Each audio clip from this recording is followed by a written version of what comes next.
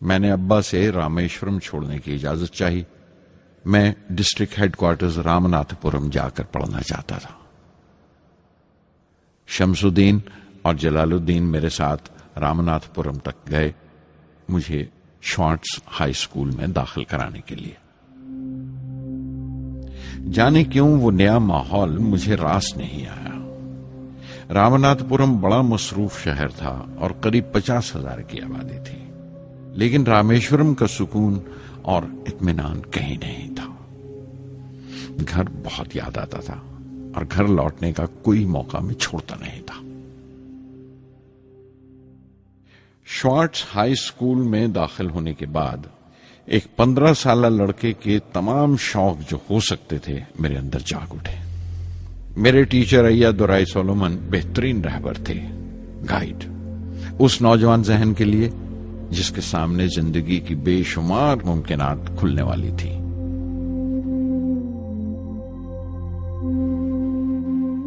رامناتھ پورم کے اس عرصہ قیام میں ان سے میرا رشتہ استاد شاگرد یا گرو شیشیہ سے بھی آگے نکل گیا. ایا دورائی کہا کرتے تھے، زندگی کامیاب ہونے اور نتیجے حاصل کرنے کے لیے 3 طاقتوں پر قابو پانا بہت ضروری ہے: خواہش، یقین اور امید. ایا دورائی سولومن جو بعد میں ریورنٹ ہو گئے کہا کرتے تھے، اس سے پہلے کہ میں چاہوں کچھ ہو جائے یہ ضروری ہے کہ میرے اندر اس کی پوری شدت سے خواہش ہو اور یقین ہو کہ وہ ہوگا. میں اپنی زندگی سے اگر مثال دوں تو مجھے بچپن سے ہی آسمان کے اسرار اور پرندوں کی پرواز ہمیشہ حیران کرتی تھی، فیسینیٹ کرتی تھی. سمندر میں کونجوں اور بگلوں کو اونچی اڑانے لگاتے دیکھتا تھا تو اڑنے کو جی کرتا تھا.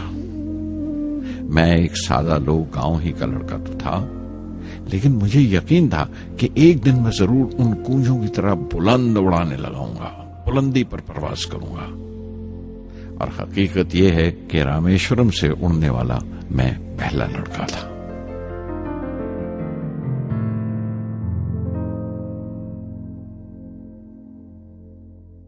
شوارٹز اسکول میں تعلیم ختم کرتے کرتے میرے اندر خود اعتمادی بس چکی تھی اور مجھے یقین تھا کہ میں ضرور کامیابی حاصل کروں گا. میں تعلیم آگے جاری رکھوں گا، اس میں کوئی دوسرا خیال نہیں تھا. سن 1950 میں انٹرمیڈیٹ پڑھنے کے لیے سینٹ جوزف کالج ٹریچی میں داخل ہو گیا. جب بی ایس سی ڈگری کے لیے میں نے سینٹ جوزف کالج میں داخلہ لیا تو ہائر ایجوکیشن کے معنی صرف اتنے ہی جانتا تھا. یہ نہیں جانتا تھا کہ ہائر ایجوکیشن کے لیے کچھ اور بھی ہو سکتا ہے. نہ یہ جانتا تھا کہ سائنس پڑھ کے فیوچر کے لیے اور کیا موقع حاصل ہو سکتے ہیں. بی ایس سی پاس کرنے کے بعد ہی جان پایا کہ فزکس میرا سبجیکٹ نہیں تھا. اپنے خواب کو پورا کرنے کے لیے مجھے انجینئرنگ میں جانا چاہیے تھا. پتہ نہیں کیوں کچھ لوگوں کا ایسا خیال ہے کہ سائنس آدمی کو خدا سے منکر کر دیتی ہے، لیکن میرے لیے تو سائنس اعتماد، وشواس اور روحانی تسکین کی وجہ رہی ہے. کسی طرح میں MIT یعنی مدراس انسٹیٹیوٹ آف ٹیکنالوجی کے امیدواروں کی لسٹ میں تو آ گیا، لیکن اس کا داخلہ بہت مہنگا تھا. کم سے کم 1,000 روپے کی ضرورت تھی اور میرے ابا کے پاس اتنے روپے نہیں تھے. اس وقت میری اکا، میری آپا زہرا نے اپنے سونے کے کڑے اور چین بیچ کر میری فیس کا انتظام کیا. مجھ پر اس کی امید اور یقین دیکھ کر میں بسیج گیا.